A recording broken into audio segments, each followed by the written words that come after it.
Hello বন্ধুরা, আমি রাজা ঘোষ তোমাদের প্রত্যেককেই বাংলা ডিফেন্স একাডেমিতে স্বাগত জানাই।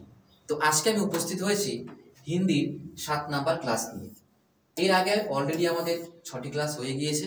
যারা তোমরা এই 6টি ক্লাস দেখোনি তারা অবশ্যই সেই ক্লাসগুলি দেখে নেবে এবং এই ভিডিও শেষে আমি তোমাদের প্লেলিস্ট দিয়ে দেবো, তোমরা চাইলে সেখান থেকেও আগের ভিডিওগুলি দেখে নিতে পারো।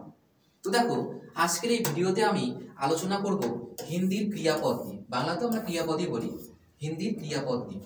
তবে এটা কিন্তু আমাদের ক্রিয়াপদ নিয়ে প্রথম ভিডিও নয়, এটি কিন্তু আমাদের দ্বিতীয় ভিডিও। দেখো পার্ট 2 লেখা আছে, ঠিক আছে। আমি আগের জন্য বলেছিলাম ক্রিয়াপদতে আমি দুটো খণ্ডতে পড়াবো। তো পার্ট 1 কিন্তু আমি 6 নাম্বার ক্লাসে আলোচনা করেছি এবং 7 নাম্বার ক্লাসে আজকে হচ্ছে ক্রিয়াপদের পার্ট 2 নিয়ে আলোচনা করবো এবং আজকের এই ভিডিওতেই কিন্তু ক্রিয়াপদ পুরোপুরি শেষ হয়ে যাবে, ঠিক আছে। আর যারা তোমরা আগের ক্লাসটি দেখোনি পার্ট 1, তারা কিন্তু অবশ্যই পার্ট 1টা দেখে নিবে, তাছাড়া কিন্তু এটা বুঝতে একটু অসুবিধা হতে পারে, কেমন। তো চলো ক্লাসটি শুরু করার আগে একবার দেখে নিই আমাদের বাংলা ডিফেন্স একাডেমি ইউটিউব চ্যানেলে সপ্তাহে প্রত্যেক দিন ক্লাস হচ্ছে আপকামিং এসএসসি জিডি এক্সামকে ফোকাস করে।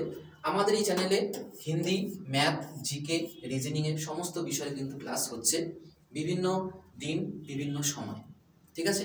চলো দেখে নিই। প্রথমে দেখো, রবিবার সকাল 9টার সময় হিন্দি ক্লাস, এটা আমি করাই। স্ট্যাটিক জিকে ক্লাস বুধবার, ঠিক আছে, 9টার সময়। এবং হিন্দির ক্লাস করাই, ঠিক আছে, এটা হচ্ছে আবার বৃহস্পতিবার সন্ধ্যা 7টার সময়। আমি এই দুটো সাবজেক্টই করাই, হিন্দি আর স্ট্যাটিক জিকে। এবং এগুলো বাদেও দেখো, রবিবার সন্ধ্যা 7টায় অঙ্ক, সোমবার 7টায় ইতিহাস, মঙ্গলবার অর্থনীতি, বুধবার সন্ধ্যা 7টায় অঙ্ক, বৃহস্পতিবার তো আমার ক্লাসই রয়েছে, শুক্রবার সন্ধ্যা 7টায় পলিটি, আর শনিবার রয়েছে সকাল 9টায় ভূগোল, আর 7টায় হচ্ছে রিজনিং, ঠিক আছে। তোমাদের কিন্তু প্রত্যেকটা ক্লাসই কিন্তু খুবই গুরুত্বপূর্ণ আপকামিং এসএসসি জিডি এক্সামের জন্য। তো সেই জন্য বলছি তোমরা এই সময় মতো আমাদের এই বাংলা ডিফেন্স একাডেমির ইউটিউব চ্যানেলে চলে আসবে। আর যারা তোমরা এখনও সাবস্ক্রাইব করোনি তারা অবশ্যই চ্যানেলটিকে এখনই সাবস্ক্রাইব করে আমাদের সঙ্গে যুক্ত হয়ে নাও, ঠিক আছে। কারণ এই ভিডিওগুলি তোমাদের কিন্তু আপকামিং এক্সামের জন্য খুবই গুরুত্বপূর্ণ কিন্তু ভিডিওগুলো। তো অবশ্যই তোমরা এই ভিডিওগুলো, এই ক্লাসগুলো তোমরা দেখবে। আর তোমাদের যদি ক্লাসগুলো ভালো লেগে থাকে, ঠিক আছে, অঙ্ক হোক, ম্যাথ, অঙ্ক কিংবা রিজনিং কিংবা অর্থনীতি কিংবা হিন্দি, স্ট্যাটিক জিকে, ইতিহাস, ভূগোল, ঠিক আছে, তোমরা অবশ্যই কিন্তু এই ভিডিওগুলোকে তোমরা একটু শেয়ার করে দিবে। শেয়ার করে আরও বেশি সংখ্যক মানুষের কাছে তোমরা কিন্তু এই ক্লাসগুলো পৌঁছে দেবে। তাতে করে তোমার সঙ্গে সঙ্গে আরও অনেকের কিন্তু উপকার হবে এই ফ্রি ক্লাসগুলোর মাধ্যমে, ঠিক আছে। তো আজকে তোমাদের সঙ্গে আমি আরেকটি বিষয়ে, খুবই গুরুত্বপূর্ণ একটি বিষয়ে আলোচনা রয়েছে। আলোচনার বিষয়টি হলো, তোমরা অনেকেই অনেক কমেন্ট করেছো যে হিন্দির ক্লাসটি সপ্তাহে 7 দিন হলে ভালো হয়। তো অবশ্যই সপ্তাহে 7 দিন হলে ভালো হয়, তবে বর্তমানে কিন্তু একটু সমস্যার জন্য 7 দিন কিন্তু করানোটা সম্ভব হচ্ছে না। তো সমস্যাটা আমি তোমাদের সামনে তুলে ধরছি, তোমরা নিজেরাও বুঝতে পারবে যে কেন 7 দিন হিন্দি ক্লাসটা আনা সম্ভব হচ্ছে না। এবং তার সঙ্গে সঙ্গে বলে দেব 7 দিন না করে আমরা একটা ক্লাস বাড়িয়ে দিলে কোনো অসুবিধা হয় কিনা, এগুলো সমস্ত বিষয়ে আলোচনা করবো। দেখো, তোমাদের আমি প্রথমে বলে রাখি, আমার কিন্তু ক্লাস আসে সপ্তাহে হিন্দির ক্লাস 2টো, ঠিক আছে। এবার দেখো, তার সঙ্গে একটা আসে স্ট্যাটিক জিকে। এবার আমার এই হিন্দি এবং স্ট্যাটিক জিকের ক্লাস বাদেও দেখো অনেক কিন্তু ক্লাস রয়েছে, অঙ্কের ক্লাস রয়েছে, ইতিহাস, অর্থনীতি, পলিটি, ভূগোল, রিজনিংয়ের কিন্তু ক্লাস রয়েছে। এইবার আমরা যেখান থেকে তোমাদের ভিডিওগুলো বানাই, মানে আমাদের যে স্টুডিও, এটা কিন্তু একটাই স্টুডিও আমাদের। এবং এই যে বোর্ড, এটাও কিন্তু সেম বোর্ড। আমরা প্রত্যেক যে 4জন যে আমরা টিচার রয়েছি, 4জনই কিন্তু এই বোর্ডের মাধ্যমেই কিন্তু ক্লাস করাই। তো এইবার আমাদের প্রত্যেকের কিন্তু একটা রুটিন রয়েছে, আমরা কিন্তু সেই রুটিনেই কিন্তু এই স্টুডিওতে এসে কিন্তু ভিডিওগুলো বানাই, ঠিক আছে। তো সেই ক্ষেত্রে এখন আমি যদি সপ্তাহে 7 দিন ক্লাস করাই, সেই ক্ষেত্রে কিন্তু বাকি যে সাবজেক্টগুলো রয়েছে সেগুলোতে কিন্তু প্রভাব পড়বে, তারা কিন্তু কাজ বেশি করতে পারবে না। কারণ মনে করো একটা ভিডিও বানাতে কন্টেন্ট রেডি করতে হয়, সেগুলোকে বানাতে হয়, তারপরে ভিডিও বানাতে হয়, তারপরে সেই ভিডিওতে এডিটিং করতে হয়, অনেক কিন্তু সময় লাগে। এবার আমি যদি 7 দিন ক্লাস করাই, তাহলে কিন্তু বাকি যে সাবজেক্টগুলো রয়েছে ওটাতে কিন্তু প্রভাব পড়বে, তারা হয়তো ক্লাস করাতেই পারবে না। সেই জন্য বলছি যে আপাতত 7 দিন আমাদের হিন্দি ক্লাস করানো সম্ভব হচ্ছে না। তবে বলে রাখি, দুটো ক্লাস তো আমাদের হচ্ছেই, তার সঙ্গে সঙ্গে আমি যখন ফ্রি থাকবো বা যখন আমাদের স্টুডিও পুরোপুরি ফাঁকা থাকবে, তখন আমি চেষ্টা করব একটা করে হিন্দির এক্সট্রা ক্লাস করাতে, একটা করে হিন্দির কিন্তু এক্সট্রা ক্লাস করাতে কিন্তু আমি চেষ্টা করব, ঠিক আছে। আর এই এক্সট্রা ক্লাসটা কোনো রুটিন অনুযায়ী হবে না, যখন আমি ফাঁকা থাকবো, যখন আমি টাইম পাবো, আমি ভিডিও বানিয়ে রাখবো এবং তোমাদের আগে থেকে বলে রাখবো যে অমুক দিন তোমাদের এক্সট্রা একটা হিন্দির ক্লাস আসতে চলেছে। তোমরা সেই সঠিক সময় আমাদের চ্যানেলে চলে আসবে, সেই ভিডিওটি দেখে নেবে। আমার মনে হয় এটা কিন্তু আপাতত আমাদের কাছে এবং আমাদের পুরো যে টিম সবার কাছে কিন্তু এটাই সুবিধা হবে। আমি অনেকদিন থেকে দেখছি তোমরা কমেন্ট করছো, তো কাউকে আমি রিপ্লাই করতে পারিনি, কারণ এত কিছু বলা কমেন্টের মধ্যে সম্ভব নয়, জন্য ভিডিওর মাধ্যমে বলে দিলাম যে সপ্তাহে 7 দিন কিন্তু হিন্দিটা করানো সম্ভব হচ্ছে না আপাতত। তো তার চেয়ে বরং আমি একটা করে এক্সট্রা ক্লাস আমি মাঝে মাঝে তোমাদের দিয়ে দিই, ঠিক আছে। আর তোমাদের আমি যেগুলো কন্টেন্ট করাচ্ছি অবশ্যই তোমরা করো, অবশ্যই তোমরা কিন্তু উপকার পাবে। আর আমি এই মাস বা নভেম্বর মাস পর্যন্ত তোমাদের ব্যাকরণগুলো একটু করিয়ে নিই, যতটা পারি করিয়ে নিই। ডিসেম্বর মাস থেকে পুরোপুরি কিন্তু প্র্যাকটিস সেট চালু হয়ে যাবে, ঠিক আছে। পর্যায়বাচী, বিলোমার্থী, মুহাবরে, বাক্যাংশ কে লিয়ে একসাথ, সমস্ত কিছু থেকে কিন্তু আমাদের শুরু হয়ে যাবে প্রিভিয়াস ইয়ার প্র্যাকটিস, ঠিক আছে। আশা করি বুঝতে পেরেছো যে কেন 7 দিন সম্ভব না, সমস্ত কিছু তুলে ধরলাম আমি, ঠিক আছে। তো চলো সময় নষ্ট করবো না, এখন চলে যাই আমাদের মূল আলোচনার বিষয়ে। আমরা আলোচনা করেছিলাম ক্রিয়াপদ, এর আগের একটা ভিডিও আমরা পার্ট 1-এর ভিডিওতে আলোচনা করেছিলাম যে ক্রিয়া কাকে বলে, ধাতু কাকে বলে, কর্ম, কর্তা এবং তার সঙ্গে সঙ্গে কর্মের আধার মানে কর্মের উপর ভিত্তি করে যে ক্রিয়াপদগুলো হয়, অকর্মক আর সকর্মক, এগুলো নিয়ে কিন্তু আলোচনা করেছি পার্ট 1-এর ভিডিওতে। অবশ্যই তোমরা সেই ভিডিওটি দেখে নেবে। এবং আজকের এই ভিডিওতে আমরা মানে পার্ট 2-এর যে ক্রিয়ার ভিডিওটি, এখানে কিন্তু আমরা আলোচনা করব संरचना या प्रयोग के आधार पर যে 4টি যে ভাগ রয়েছে, সংযোগ, নাম ধাতু, প্রেরণার্থ আর হচ্ছে পূর্বকালীন, এই 4টা ক্রিয়াপদ নিয়ে কিন্তু আজকের এই পার্ট 2-তে আমি তোমাদের সামনে আলোচনা করব। অবশ্যই ভিডিওটি শুরু থেকে শেষ পর্যন্ত দেখবে, তোমাদের অবশ্যই কিন্তু এখান থেকে অনেক উপকার। তো চলো আমরা প্রথমে সংযুক্ত ক্রিয়া থেকে শুরু করি। দেখো ক্রিয়া মানে কি, কোনো কিছু কি বোঝায়, কাজ করা বোঝায়, আমি আগেই বলেছি। এবার সংযুক্ত ক্রিয়া, সংযুক্ত ক্রিয়া জিনিসটা কি? দেখো সংযুক্ত মানে বাংলা হচ্ছে সংযুক্ত, মানে হিন্দির কিছু কিছু ক্রিয়াপদ আছে শুধুমাত্র একটি মাত্র, মানে একটি শব্দ ক্রিয়াপদের মতন কাজ করে। আবার হিন্দিতে দেখা যায় মানে 2 বা 3টি বা তারও বেশি শব্দ নিয়ে, ক্রিয়াপদ নিয়ে একটি ক্রিয়াপদে পরিণত হয়। মনে করো 2টা কিংবা 3টা ক্রিয়াপদ একসঙ্গে মিলে একটা ক্রিয়াপদের মতন কাজ করে, তাকে আমরা বলি হচ্ছে সংযুক্ত ক্রিয়া। উদাহরণ দেখো, উদাহরণ দেখলে তোমাদের ব্যাপারটা একদম জলের মতন কিন্তু সহজ মনে হবে। যেমন দেখো সুরেশ আয়া, আয়া মানে কি, একটা কাজ, আসা। সুরেশ এসেছে, তাহলে আয়া, এখানে কটা মাত্র ক্রিয়াপদ আছে? একটি মাত্র ক্রিয়াপদ আছে, তাই কি না? তাহলে একটি মাত্র ক্রিয়াপদ, তার মানে এটা কিন্তু সংযুক্ত ক্রিয়া কিন্তু নয়। এবার দেখো 2 নাম্বার, नीता खाना खा रही है, खा रही है, 3টা ক্রিয়াপদ মিলে কিন্তু বা 3টা পদ মিলে কিন্তু একটা ক্রিয়াপদের মতন কাজ করছে। তাহলে একের বেশি ক্রিয়াপদ একসঙ্গে যুক্ত হয়ে যখন একটি মাত্র ক্রিয়ার মতন কাজ করবে, তখনই সেটাকে আমরা বলি সংযুক্ত ক্রিয়া। এখন বুঝতে পেরেছো? একটি মাত্র, এটাকে আমরা সংযুক্ত ক্রিয়া বলবো না। এখানে যেমন 3টি রয়েছে, এটাকে আমরা কি বলবো? সংযুক্ত ক্রিয়া বলবো।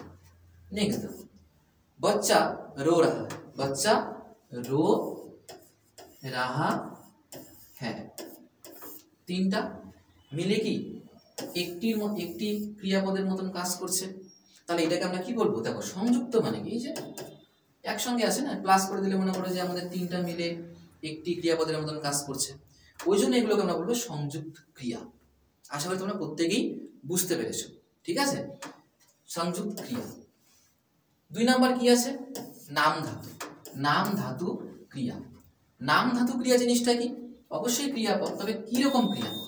তো নাম ধাতু ক্রিয়া হচ্ছে যখন সংজ্ঞা, সংজ্ঞা মানে কি, বাংলা হচ্ছে বিশেষ্য, ঠিক আছে? সংজ্ঞা কিংবা সর্বনাম কিংবা বিশেষণ, সংজ্ঞা, সর্বনাম, বিশেষণের সঙ্গে বা তার বলতে পারি পরে, মানে সংজ্ঞা, সর্বনাম, বিশেষণ, তারপরে প্রত্যয় যুক্ত হয়ে যখন কোনো ক্রিয়াপদ তৈরি হয় তখন সেটাকে আমরা বলি হচ্ছে নাম ধাতু ক্রিয়া। কিসের কিসের পরে যুক্ত হতে পারে? এক হতে পারে সংজ্ঞার পরে প্রত্যয় যোগ, দুই হতে পারে সর্বনামের পরে প্রত্যয় যোগ, তিন হতে পারে কি বিশেষণের পরে প্রত্যয় যোগ। প্রত্যয় যোগ হয়ে সেটা যদি ক্রিয়াপদের মতন কাজ করে তাকেই আমরা বলবো হচ্ছে নাম ধাতু ক্রিয়া। আশা করি বুঝতে পেরেছ। না বুঝলেও কোনো সমস্যা নেই, উদাহরণ দিয়ে তোমরা একবারে বুঝে যাবে। শর্ম, শর্ম কি একটা, এটা কি সংজ্ঞা, কি এটা সংজ্ঞা। এবার দেখো শর্ম থেকে কি হয়ে গেল শর্মানা, তাহলে শর্মানা কি ক্রিয়াপদ। তাহলে এটা যেহেতু নাম মানে কি সংজ্ঞাপদ থেকে যেহেতু আমাদের তৈরি হলো, সংজ্ঞাপদের সঙ্গে প্রত্যয়, প্রত্যয় প্রত্যয় মানে যা শেষে যুক্ত হয়, শর্মসে শর্মানা, আনা প্রত্যয় যে যুক্ত হলো, এই প্রত্যয় যুক্ত হয়ে কিন্তু আমার নাম ধাতু ক্রিয়াতে পরিণত হলো। নেক্সট দেখো আপনা, আপনা কোন পদ, সংজ্ঞা, সর্বনাম নাকি বিশেষণ? তোমরা প্রত্যেকেই পড়েছো আপনা হচ্ছে একটা সর্বনাম। কি এটা সর্বনাম। এইবার এই সর্বনামের সঙ্গে না প্রত্যয় যুক্ত হয়ে কার মতন কাজ করছে? ক্রিয়ার মতন কাজ করছে। তাহলে সংজ্ঞার সঙ্গে প্রত্যয়, সর্বনামের সঙ্গে প্রত্যয় যুক্ত হয়ে কি যুক্ত হয়ে কিন্তু যখন কোনো ক্রিয়াপদ তৈরি করে তখন সেটাকে আমরা বলি নাম ধাতু ক্রিয়া। বোঝা গেল? 3 নাম্বার দেখো গরম, গরম কি গরম ঠান্ডা কি এগুলো বিশেষণ। তাহলে গরমের সঙ্গে কি গরমানা, কি গরমানা, গরমের সঙ্গে কি গরমানা, তাহলে কি বিশেষণের সঙ্গে প্রত্যয় যুক্ত হয়ে কি এটাও ক্রিয়াপদের মতন কাজ করছে।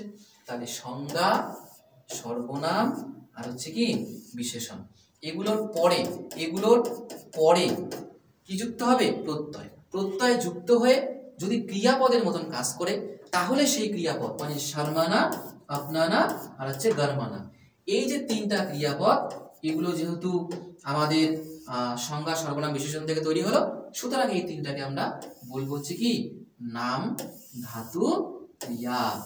বোঝা গেল? আশা করি প্রত্যেকেই তোমরা বুঝতে পেরেছো। 3 নাম্বার কি আছে? প্রেরণার্থক ক্রিয়া। প্রেরণার্থক ক্রিয়া, প্রেরণা মানে এখানে এমন একটা ক্রিয়া, এমন একটা কাজ করা বোঝাবে যেই কাজটা কর্তা নিজে করবে না, নিজে না করে অন্যকে দিয়ে, অন্যকে মনে করো প্রেরণা দেয় না, সেরকম প্রেরণা দিয়ে অন্যকে দিয়ে কাজ করাবে। মনে করো আমি নিজে কোনো কাজ না করে অন্য কাউকে বলে সেই কাজটা করালাম, তাহলে ওইখানে যে ক্রিয়াপদটা ব্যবহার হবে ওটাকেই আমরা বলবো হচ্ছে প্রেরণার্থক ক্রিয়া। আমরা দেখবা ওই যে বলি না মাঝে মাঝে অর্ডার করি, নেই তুই এটা কর, তুই ওটা কর, তুই এটা নিয়ে আয়, এরকম করে আমরা অনেক কিছু বলি না, নিজে কিন্তু করলাম না, নিজে কাজ না করে অন্যকে দিয়ে, অন্যকে কিন্তু প্রেরণা দিয়ে কাজটা করালাম। ঠিক আছে? যেমন আমরা বলি না মোটিভেশন দেওয়া, ওরকম ব্যাপারটা আসলে নিজে কাজ না করে অন্যকে বলে সেই কাজটা করালাম, প্রেরণা দিয়ে কাজটা করালাম, এরকম করে মনে রাখা যায়, তাকে কিন্তু বলি হচ্ছে প্রেরণার্থক ক্রিয়া। বাক্য দেখো একবারে বুঝতে পারবে।